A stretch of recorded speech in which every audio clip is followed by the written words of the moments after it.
Hi, my name is Jacqueline Ward and my presentation is on Billy Graham as a cultural icon.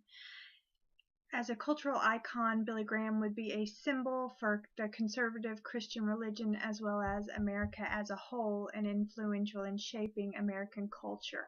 And so today I'm going to explore three areas where Billy Graham was most impactful on the American culture. One, he was impactful as a celebrity after World War II.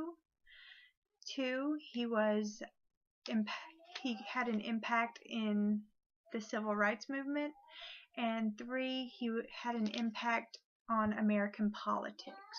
And so as we explore those concepts, I'm demonstrating that Billy Graham was an American cultural icon and that he was influential in shaping American culture and that his extensive influence on society demonstrates that he is an integral part of American and Christian heritage. And through his ministry throughout the world, he has had an impact on the world as a whole. So I want to start by talking about his past and his family. Billy Graham was born on November 7th, 1918, to a dairy farmer and his wife in Charlotte, North Carolina. At age 16, while attending an evangelistic meeting led by Dr. Ham, Billy Graham came to his salvation and decided that his life prior to that, although had been religious, he had not really been truly saved. And so at 16, during that evangelistic meeting led by Dr. Ham, Billy Graham accepted Christ as his Savior. Later, during his time at the Florida Bible Institute, Billy Graham felt the call to preach. Prior to this, he had been adamant that he would not preach. However, during his time there, he felt that God was calling him to preach, and therefore that became his career field. He would later join the Youth for Christ movement. The Youth for Christ movement was created during World War II to help minister to servicemen, and it was created by evangelists in the United States, Canada, and England. And Billy Graham would work for that organization and even write to President Truman asking that they be allowed to start a Youth for Christ organization in American-occupied Germany. Truman, however, never responded to Graham's letter. During his time for Youth for Christ, Torrey Johnson, the eventual president of Youth for Christ, would ask Billy Graham to host one of his radio shows, and he would later ask Billy Graham to serve as first evangelist during the Chicagoland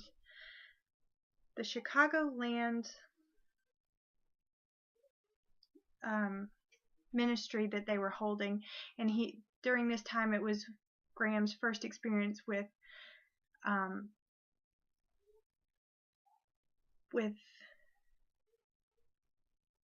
becoming a celebrity almost. And so he worked as an evangelist and a radio host, and then in 1949 he held a crusade in Los Angeles, California, and it was during this crusade that he was actually catapulted to national fame. While he was hosting this crusade in Los Angeles, Billy Graham wrote that this was one of his biggest evangelistic ministries that they had yet. He wrote that we are having by far the largest evangelistic campaign of our entire ministry, and that was on his third and final week of the campaign. After newsworthy conversions of athletes and celebrities, the campaign was eventually extended, and William Randolph Hearst was notified, and he told his papers to Puff Graham. And this was when most people would say the initial start of Billy Graham's catapult to national fame began. So after William Randolph Hearst promoted him through all his papers, Billy Graham was becoming a national name in the newspapers. So after this, we can move on to post-World War II. And so post-World War II, many Americans were looking for an icon or a celebrity of some sort to embody the nationalistic sentiments that were going on at the time period. And so Billy Graham helped to serve and fill that position. Many of the Americans felt they needed a role model, and so there was a giant push for celebrities during this time period, and Billy Graham was caught up in that push for celebrity status. And so Timothy Sherwood actually explains it in a way that's related to the Silver Age of comic books that was also blooming at that time period, and I'm going to quote from his writing. Faith in God was an important part of the American identity, and Billy Graham publicly embodied that role. Communism was a predominant antagonist to the American way of life, and its dictatorial leaders were the evil villains against God and democracy. Graham was that iconic, stalwart figure of faith who represented the religious character of a nation as its foremost evangelist and became an American hero. So the anti-communist feelings post-World War II were wrapped up in the villainous ideals of comic books, while Americans were looking for some type of hero of that same Silver Age of comic books, and Graham, as well as other iconic celebrities of the time, were wrapped up in that. And so it was pushed, and they were pushed to the forefront of American thought as a symbol of nationalistic sentimentalities, as well as a symbol of faith, because Graham was embodying the moral characteristics that society thought were important at that time. As we move on to the civil rights movement, Graham was also notably in the forefront. Now, there are two schools of thought. One is that Graham did not do enough, and the other school of thought is he did what he could, or what he didn't have to do at the time period.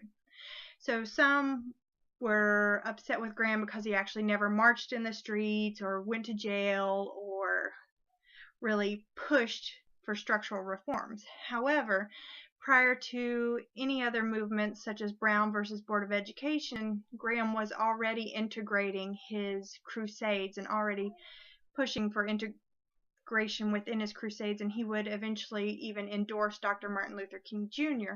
And so he did stand up for religion as well as for civil rights at the same time. And when asked if he had anything he would like to do later in life, again, he actually said that he would have liked to have gotten more education. And he said to Parade magazine in 1986 at age 68 that I had wished I had gotten more education. If I could have, I would have gotten a PhD in anthropology to understand the race situation in this country better. So Billy Graham actually wanted to be involved in civil rights more, but he didn't really understand how to pursue that best. Finally, Billy Graham was also influential in politics. He was actually invited to the White House by every president since President Truman. And he actually recalls one of his first meetings within politics, and that meeting was with President Truman, and he calls it a gaffe from which he learned a very valuable lesson.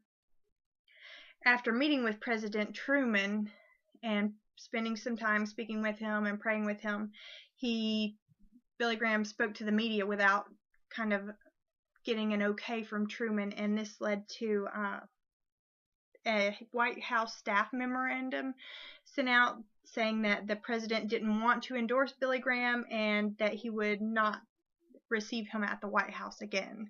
And so later, Billy Graham met with Truman at his home and was able to apologize for the situation, and Truman understood that he was naive about politics at the time, and so that was one of Graham's regrets. In 1970s, he actually sent out a statement, Billy Graham did, concerning President Nixon's concern about mixing politics, and Billy Graham said, President Nixon expressed concern to me lest this visit should be interpreted as political. Certainly a President of the United States should be allowed to attend a ball game, entertainment, or a religious service without it being interpreted as being political. So Billy Graham wasn't afraid of mixing religion and politics. He actually encouraged those who were in politics to be religiously involved as well. And after the election of Kennedy, Graham actually served as a unifier within the nation, and it helped Protestants who had formerly been untrustworthy of Catholics to accept the new president and to respect his position as president, even if they didn't agree with his policies. So in conclusion, the career of Billy Graham influenced American culture in three main ways. Through his position as a celebrity, he was able to serve as a national symbol. Through his influence in civil rights, he was able to encourage and slowly help white Americans and black Americans to become more tolerant of each other, and he wanted to actually do more with that. And finally, in politics, he encouraged politicians to become more religiously involved and encourage them to have higher moral standards. And so Billy Graham is a cultural icon because he represented society at the time, but as well, he was also influential on society. So his extensive influence on society preserves his place in history as an integral part of American and Christian heritage. Thank you.